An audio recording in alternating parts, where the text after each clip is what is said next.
Assalamualaikum warahmatullahi wabarakatuh. Kembali lagi bersama Bapak dalam pelajaran PKN. Bagaimana kabarnya hari ini anak-anak? Bapak doakan kalian dalam keadaan sehat dan tetap semangat. Baiklah anak-anakku yang Bapak cintai, pada hari ini adalah pertemuan kita yang terakhir di bab yang ketiga, pertemuan kelima. Artinya ini adalah menjadi materi terakhir yang akan Bapak sampaikan di semester ganjil ini. Masih dalam materi yang sama, yaitu tentang Kedaulatan Negara Kesatuan Republik Indonesia, di mana pada pertemuan ini Bapak akan membahas tentang lembaga negara menurut Undang-Undang Dasar Negara Republik Indonesia tahun 1945. Baiklah anak-anakku yang Bapak cintai, marilah kita saksikan bersama materi berikut ini. Baiklah, perhatikan skema atau bagan berikut ini.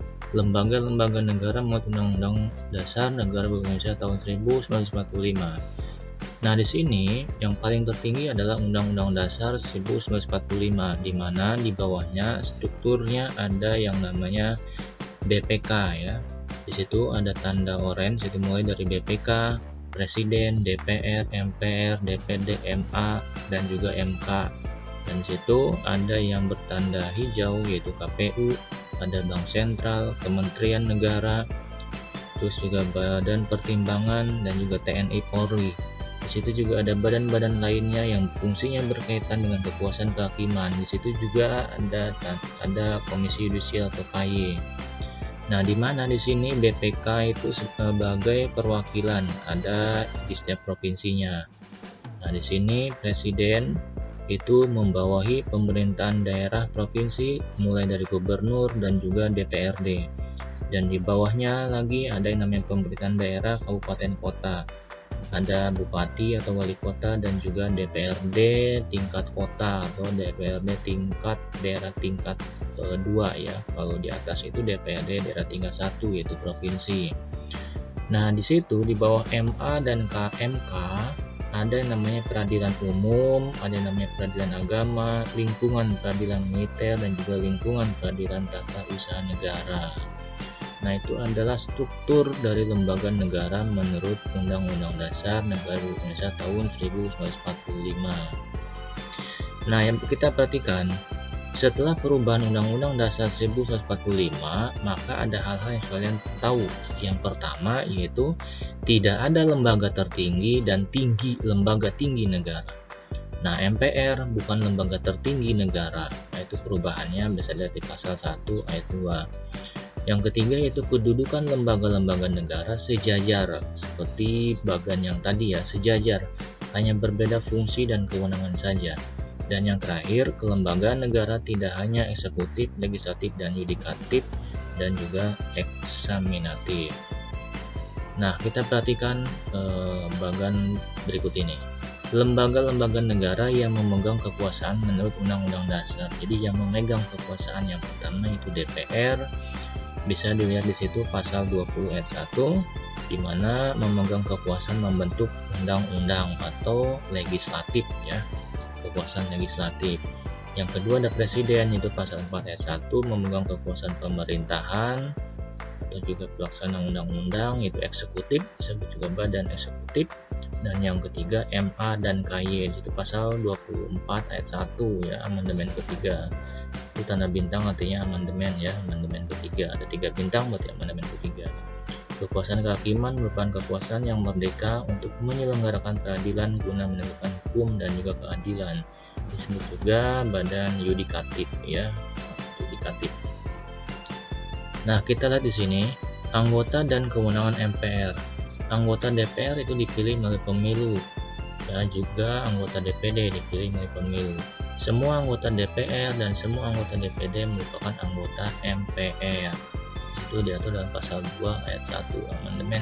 Kita perhatikan, MPR memiliki wewenang yang pertama mengubah dan menetapkan Undang-Undang Dasar, pasal 3 ayat 1 amandemen ketiga, dan pasal 37 ayat amandemen ketiga, melantik presiden dan garis miring atau wakil presiden, pasal 3 ayat 2, dan juga memberhentikan presiden dan garis miring atau wakil presiden dalam masa jabatannya menurut Undang-Undang Dasar pasal 3 ayat 3.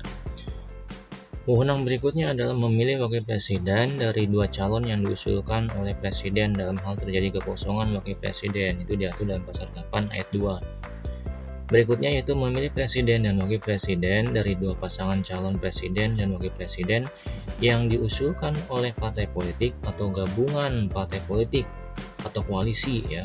Koalisi itu artinya gabungan partai politik. Yang pasangan calon presiden dan wakil presidennya meraih suara terbanyak pertama dan kedua dalam pemilihan umum sebelumnya sampai berakhir masa jabatannya. Jika presiden dan wakil presiden mangkat atau meninggal, diberhentikan atau tidak dapat melakukan kewajiban dalam masa jabatan secara bersamaan ya. Baik, berikutnya di sini ada presiden dan juga wakil presiden. Kita lihat di sini ada presiden dan wakil presiden ya. Calon presiden dan calon wakil presiden harus seorang warga negara Indonesia sejak kelahirannya dan tidak pernah menerima kewarganegaraan lain karena kehendaknya sendiri, tidak pernah mengkhianati negara, dan serta mampu secara rohani dan jasmani untuk melaksanakan tugas dan kewajiban sebagai presiden dan wakil presiden. Pasal 6 ayat 1. Itu adalah salah satu syarat untuk menjadi presiden atau wakil presiden. Berikutnya di sini, presiden dan wakil presiden dipilih dalam satu pasangan secara langsung oleh rakyat. Pasal 6A ayat 1. Presiden dan wakil presiden memegang jabatan selama 5 tahun dan sesudahnya dapat dipilih kembali dalam jabatan yang sama hanya untuk 1 kali masa jabatan. Pasal 7 itu pasal 7 ya. Artinya jabatan presiden dan wakil presiden di Indonesia paling lama maksimal yaitu 10 tahun. Adapun wewenang, kewajiban, dan hak presiden antara lain memegang kekuasaan pemerintahan menurut Undang-Undang Dasar Pasal 4 ayat 1, berhak mengajukan RUU atau rancangan undang-undang kepada DPR Pasal 5 ayat 1, menetapkan peraturan pemerintahan Pasal 5 ayat 2. Berikutnya yaitu yang keempat, memegang teguh Undang-Undang Dasar dan menjalankan segala undang-undang dan peraturannya dengan seluruh-seluruhnya serta berbakti kepada nusa dan bangsa. Pasal 9 ayat 1. Memegang kekuasaan yang tertinggi atas angkatan darat, angkatan laut, dan angkatan udara. Pasal 10 ya. Menyatakan perang, membuat perdamaian dan perjanjian dengan negara lain dengan persetujuan DPR, yaitu pasal 11 ayat 1 diatur ya. Membuat perjanjian internasional lainnya dengan persetujuan DPR diatur dalam pasal 11 ayat 2. Menyatakan keadaan bahaya diatur dalam pasal 12, mengangkat duta dan konsul diatur dalam pasal 13 ayat 1. Dalam mengangkat duta, presiden memperhatikan pertimbangan DPR pasal 13 ayat 2 itu diaturnya.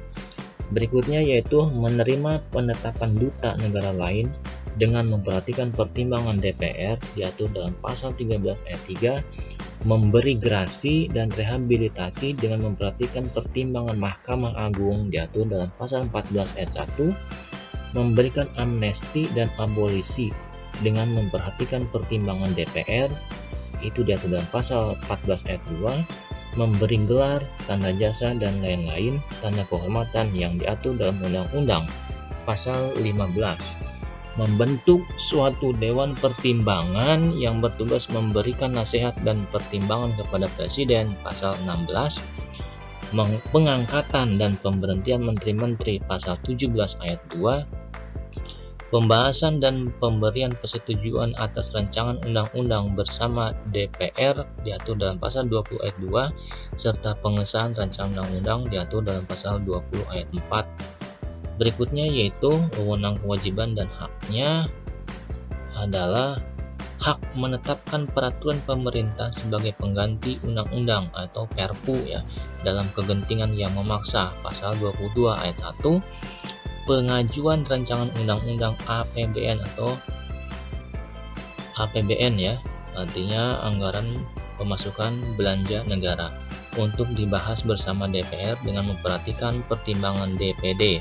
Pasal 23 ayat 2, peresmian keanggotaan BPK Badan Pemeriksa Keuangan yang dipilih oleh DPR dengan memperhatikan pertimbangan DPD diatur dalam pasal 23F ayat 1. Berikutnya yaitu penetapan hakim agung dari calon yang diusulkan oleh Komisi Yudisial dan disetujui oleh DPR. Pasal 24A ayat 3, pengangkatan dan pemberhentian anggota KY dengan persetujuan DPR pasal 24B ayat 3, dan yang terakhir yaitu pengajuan 3 orang calon hakim konstitusi dan penetapan 9 orang anggota hakim konstitusi pasal 24C ayat 3. Nah, itu adalah wewenang, kewajiban, dan hak dari seorang presiden. Berikutnya di sini ya, kekuasaan pemerintahan negara, pemilihan presiden dan wakil presiden. Nah, ini adalah pemilihannya. Presiden dan wakil presiden dipilih dalam satu pasangan secara langsung oleh rakyat, diatur dalam pasal 6 ayat 1. Diusulkan partai politik atau gabungan partai politik ya, atau koalisi partai politik peserta pemilu sebelum pemilu ya. Pasal 6A ayat 2. Nah, setelah kedua langkah itu dilakukan, maka diadakanlah pemilu. Baik ya, setelah diadakan pemilu, pemenangnya ditentukan dengan cara mendapatkan suara lebih dari 50% jumlah suara dalam pemilu, dengan sedikitnya 20% di setiap provinsi yang tersebar di lebih dari setengah provinsi, yaitu dalam pasal 6A ayat 3. Di Indonesia ada 34 provinsi ya, tinggal dihitung saja. Nah, itu adalah syarat untuk menjadi presiden setelah pemilu. Namun, dalam hal tidak ada pasangan calon presiden dan wakil presiden terpilih, maka pasangan calon yang memperoleh suara terbanyak pertama dalam pemilu dan pasangan calon yang memperoleh suara terbanyak kedua dalam pemilu, yaitu pasangan yang memperoleh suara terbanyak pasal 6A ayat 4. Ini ditetapkan menjadi presiden dan wakil presiden ya. Jika semua syarat itu terpenuhi dalam pemilu, maka ditetapkanlah menjadi presiden dan wakil presiden. Nah, berikutnya di sini pengusulan pemberhentian presiden dan garis miring atau wakil presiden. Jadi gimana sih kalau presiden dan wakil presiden itu berhenti? Nah, kita lihat alurnya. Di sini yang pertama ada DPR, MPR, MK.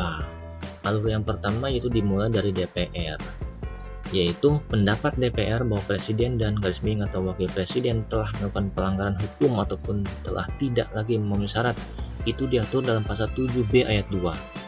Setelah itu, maka pengajuan permintaan DPR kepada MK hanya dapat dilakukan dengan dukungan sekurang-kurangnya 2/3 dari jumlah anggota yang hadir dalam sidang paripurna yang dihadiri oleh sekurang-kurangnya 2/3 dari jumlah anggota. Itu diatur dalam pasal 7B ayat 3. Ya, artinya dari DPR setelah ada temuan yang pertama, lalu diuji permintaannya didukung oleh 2/3, maka diusulkanlah ke MK. Nah, di MK ngapain? Yaitu lihat wajib ya, MK wajib memeriksa, mengadili, dan memutus paling lama 90 hari setelah permintaan diterima. Artinya itu diatur pasal 7B ayat 4. Jika presiden dan wakil presiden itu melakukan pelanggaran dan jika terbukti, maka di sini kita kembali ya, tanda panahnya kita lihat DPR jika terbukti loh ya, jika terbukti ataupun tidak terbukti maka dikembalikan ke DPR. DPR menyelenggarakan sidang paripurna untuk meneruskan usul pemberhentian kepada MPR ya jika terbukti. Jika tidak terbukti ya, maka usul meneruskan jabatan presiden tentunya. Jika terbukti, maka di sini kita lihat kolom MPR. MPR wajib menyelenggarakan sidang untuk memutuskan usul DPR paling lama 30 hari sejak usul diterima. Itu diatur dalam pasal 7B ayat 6. Setelah itu, maka keputusan diambil dalam sidang paripurna, dihadiri sekurang-kurangnya 3/4 jumlah anggota, disetujui sekurang-kurangnya 2/3 jumlah yang hadir. Setelah presiden dan garis miring atau wakil presiden diberi kesempatan menyampaikan penjelasan. Artinya dalam sidang istimewa tersebut, presiden dan wakil presiden diberikan kesempatan dulu untuk memberikan penjelasannya ya. Itu diatur dalam pasal 7B ayat 7. Nah, setelah itu kita lihat di situ alur berikutnya adalah usul DPR tidak diterima. Ada juga usul DPR diterima. Jika usul DPR tidak diterima, maka presiden dan wakil presiden terus menjabat.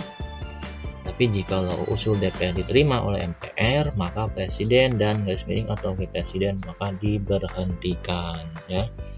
Nah, itulah alur pemberhentian presiden dan wakil presiden. Nah, berikutnya di sini kita perhatikan kekuasaan pemerintahan negara ya. Ada kolom DPR, Presiden dan juga MA. Ya. Artinya di sini yang pertama DPR ini ada garis tugas dan juga garis koordinasi ya. Yang itu garis tugasnya kita lihat DPR dengan persetujuan Presiden menyatakan perang, atau Presiden dengan persetujuan DPR menyatakan perang, membuat perdamaian dan perjanjian dengan negara lain dan internasional lainnya. Pasal 11 ayat 1 dan pasal 2 ya. Kita lihat juga di situ ada menyatakan keadaan bahaya ya dalam di bawah Presiden ya, yang warna kuning pasal 12. Juga di situ Presiden juga mengangkat dan menerima duta pasal 13 ayat 2 dan pasal 3. Pasal 13 ayat 2 dan pasal 13 ayat 3. Nah, di situ artinya atas pertimbangan DPR juga ada panah koordinasi ya. Nah, berikutnya Presiden juga memberikan gerasi dan rehabilitasi pasal 14 ayat 1.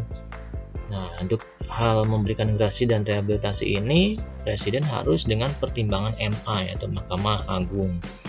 Di bawahnya lagi ada Presiden memberikan amnesti dan abolisi. Artinya dengan pertimbangan DPR pasal 14 ayat 2. Dan yang terakhir, Presiden dapat memberikan gelar, tanda jasa dan lain-lain tanda kehormatan yang diatur dengan Undang-Undang pasal 15. Nah, di sini ada yang namanya Dewan Perwakilan Rakyat atau DPR. Nah, kita lihat bersama bahwasanya anggota DPR dipilih melalui pemilihan umum pasal 19 ayat 1. Anggota DPR dapat diberhentikan dari jabatannya yang syarat-syarat dan tata caranya diatur dalam undang-undang, yaitu pasal 22B. Kita lihat bersama fungsi, wewenang, dan hak DPR. Antara lain, yang pertama, memiliki fungsi legislasi, yaitu fungsi legislasi atau membuat undang-undang, fungsi anggaran, dan fungsi pengawasan pasal 20A ayat 1. Mempunyai hak interpelasi, hak angket, dan hak menyatakan pendapat. Itu diatur dalam pasal 20A ayat 2. Pengajuan usul pemberhentian Presiden dan atau tugas minim wakil Presiden pasal 7B ayat 1. Persetujuan dalam menyatakan perang, membuat kedamaian, membuat perdamaian dan perjanjian pasal 11 ayat 1 dan pasal 11 ayat 2. Berikutnya itu pemberian pertimbangan kepada Presiden dalam pengangkatan duta pasal 13 ayat 2, pemberian pertimbangan kepada Presiden dalam menerima penempatan duta negara lain pasal 13 ayat 3. Fungsi, wewenang, dan hak berikutnya adalah pemberian pertimbangan kepada Presiden dalam pemberian amnesti dan abolisi pasal 14 ayat 2, persetujuan atas Perpu atau peraturan pengganti peraturan perundang-undang pasal 22 ayat 2, pembahasan dan persetujuan atas RAPBN rancangan anggaran pemasukan dan belanja negara yang diajukan oleh Presiden diatur dalam pasal 23 ayat 2 dan juga ayat 3. Pemilihan anggota BPK dengan memperhatikan pertimbangan DPD pasal 27F ayat 1. Persetujuan calon hakim agung yang diusulkan oleh KY diatur dalam pasal 24A ayat 3. Berikutnya yaitu persetujuan pengangkatan dan pemberhentian anggota KY pasal 24B ayat 3. Dan yang terakhir pengajuan 3 calon anggota hakim konstitusi pasal 24C ayat 3. Itu adalah fungsi, wewenang, dan hak dari DPR. Nah, kita lihat bersama di sini pembentukan undang-undang ya. Bagaimana sih caranya pembentukan undang-undang? Kita lihat bersama. Di sini yang pertama itu melalui DPR. Memegang kekuasaan membentuk undang-undang atau fungsi legislatif atau legislasi. Anggota berhak mengajukan usul rancangan undang-undang pasal 21. Ya. Berikutnya di sini dari RUU dibahas oleh DPR dan Presiden untuk mendapatkan persetujuan bersama pasal 20 ayat 2. Nah, berikutnya di sini mendapat persetujuan bersama. Jika RUU tersebut mendapat persetujuan bersama, maka kita lihat tanda panah di situ ya. Dalam hal RUU tidak disahkan dalam waktu 30 hari, RUU tersebut sah menjadi undang-undang dan wajib diundangkan. Ya, pasal 20 ayat 5. Dan juga mengesahkan undang-undang ya di bawahnya, pasal 20 ayat 4. Nah, setelah itu, maka di sini ada ranah presiden juga. Presiden juga berhak mengajukan rancangan undang-undang kepada siapa? Kepada DPR, itu pasal 5 ayat 1. Gitu ya. Nah, di sini ada juga tidak mendapat persetujuan bersama. Jika kedua belah pihak DPR maupun presiden tidak setuju, maka RUU tersebut tidak boleh diajukan lagi dalam persidangan masa itu. Ya, artinya ketika saat itu sidang nggak boleh diajukan lagi. Apakah masa berikutnya boleh diajukan? Boleh, gitu ya. Jadi RUU itu dibahas kedua belah pihak ya, baik itu presiden maupun DPR. Itu adalah proses terjadinya pembentukan undang-undang.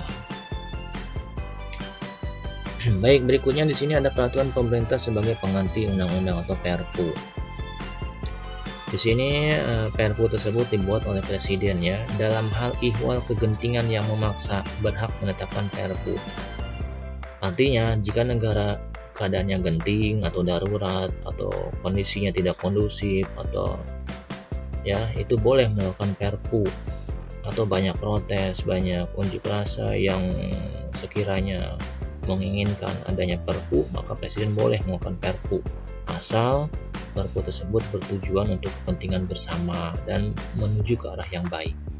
Perpu itu harus mendapat persetujuan DPR. Jika presiden melakukan Perpu harus mendapat persetujuan DPR dulu, itu diatur dalam pasal 22 ayat 2. Lalu masuk ke DPR, jika setuju maka menjadi undang-undang Perpu tersebut. Jadi Perpu tersebut bisa menjadi undang-undang jika disetujui oleh DPR. Juga, tapi jika DPR tidak setuju maka harus dicabut ya Perpu tersebut. Artinya tidak bisa menjadi undang-undang. Nah, itu adalah proses peraturan pemerintahan sebagai pengganti undang-undang ya, atau Perpu. Nah, berikutnya di sini ada yang namanya DPD, Dewan Perwakilan Daerah. Anggota DPD dipilih dari setiap provinsi melalui pemilu, pasal 22C ayat 1. Anggota DPD dari setiap provinsi jumlahnya sama dan jumlah seluruh anggota DPD itu tidak lebih sepertiga jumlah anggota DPR, pasal 22C ayat 2. Berapa sih jumlah anggota DPD tiap provinsinya? Yaitu ada 4 orang tiap provinsi. Anggota DPD dapat diberhentikan dari jabatannya yang syarat-syarat dan tata caranya diatur dalam peraturan perundang-undangan pasal 22B ayat 4. Nah, itu adalah sekilas tentang DPD. Berikutnya di sini ada yang namanya keanggotaan tugas dan wewenang dari Badan Pemeriksa Keuangan atau BPK. Anggota BPK dipilih oleh DPR dengan memperhatikan pertimbangan DPD dan diresmikan oleh Presiden, pasal 23F ayat 1 ya. BPK itu untuk memeriksa ya, artinya keanggotaannya tugas dan wewenang itu untuk memeriksa pengelolaan dan tanggung jawab keuangan negara diadakan satu badan pemeriksa keuangan yang bebas dan mandiri. BPK berkedudukan di ibu kota negara dan memiliki perwakilan di setiap provinsinya. Itu diatur oleh pasal 23G ayat 1. Nah, BPK juga dari hasil pemeriksaan keuangan. Jadi hasil pemeriksaan keuangan negara diserahkan kepada DPR, DPD, dan DPRD sesuai dengan kewenangannya. Itu diatur dalam pasal 23E ayat 2. Nah, berikutnya di situ turunannya adalah hasil pemeriksaan tersebut ditindaklanjuti oleh lembaga perwakilan dan garis miring atau badan sesuai dengan undang-undang pasal 23E ayat 3. Artinya hasil dari temuan hasil dari pemeriksaan keuangan BPK itu harus dilakukan tindak lanjut ya oleh lembaga terkait.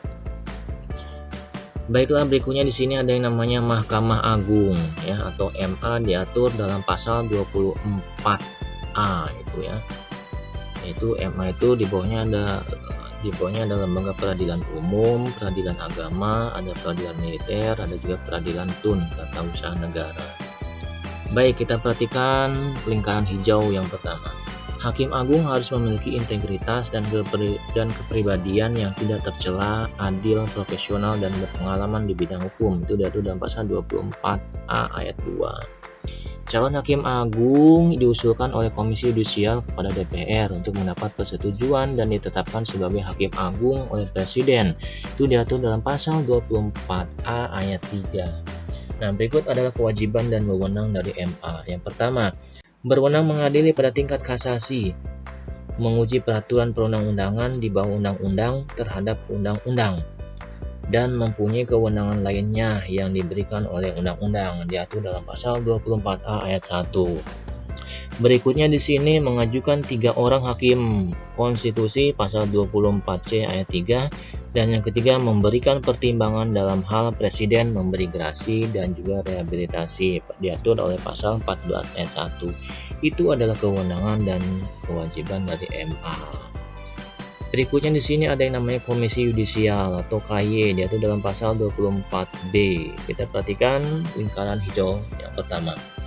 Anggota Komisi Yudisial harus mempunyai pengetahuan dan pengalaman di bidang hukum serta memiliki integritas dan kepribadian yang tidak tercela. Yaitu syarat utamanya. Pasal 24B ayat 2. Anggota Komisi Yudisial diangkat dan diberhentikan oleh Presiden dengan persetujuan DPR. Itu diatur oleh pasal 3. Wewenangnya apa, KY? Kita lihat yang pertama itu mengusulkan pengangkatan Hakim Agung diatur oleh pasal 24B ayat 1. Yang kedua mempunyai kewenangan lain dalam rangka menjaga dan menegakkan kehormatan, keluhuran martabat serta perilaku hakim diatur oleh pasal 24B ayat 1.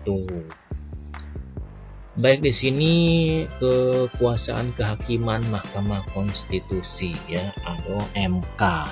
Kita lihat yang pertama, hakim konstitusi harus memiliki integritas dan kepribadian yang tidak tercela, adil, negarawan yang menguasai konstitusi dan ketatanegaraan, serta tidak merangkap sebagai pejabat negara diatur oleh pasal 24C ayat 5. Itu adalah syarat utamanya. Mempunyai 9 orang anggota hakim konstitusi yang ditetapkan oleh presiden, yang diajukan masing-masing 3 orang oleh MA, 3 orang oleh DPR, dan 3 orang oleh presiden. Itu adalah jadi hakim MK itu ada 9 itu ada 3 orang yang masing-masing dipilih masing-masing oleh MA, DPR, dan juga presiden. Jadi MA ngajuin 3 orang, DPR ngajuin 3 orang, presiden juga ngajuin 3 orang. Wewenang dan kewajiban MK yang pertama itu berwenang mengadili pada tingkat pertama dan terakhir yang putusannya bersifat final untuk menguji undang-undang terhadap undang-undang dasar, memutus sengketa kewenangan lembaga negara yang kewenangannya diberikan oleh undang-undang dasar, memutus pembubaran partai politik, dan memutus perselisihan tentang hasil pemilihan umum. Itu diatur oleh pasal 24C ayat 1. Dan berikutnya adalah kewenangannya. Kewajibannya adalah wajib memberikan putusan atas pendapat DPR mengenai dugaan pelanggaran oleh presiden dan garis miring atau wakil presiden menurut undang-undang dasar. Itu diatur oleh pasal 24C ayat 2. Baiklah anak-anakku yang Bapak cintai, demikianlah materi yang bisa Bapak sampaikan pada pertemuan kali ini. Semoga bermanfaat. Dan pertanyaan untuk minggu ini adalah, sebutkan nama-nama presiden yang pernah menjabat di Indonesia. Sekali lagi, sebutkan nama-nama presiden yang pernah menjabat di Indonesia. Tuliskan jawaban kalian di kolom komentar.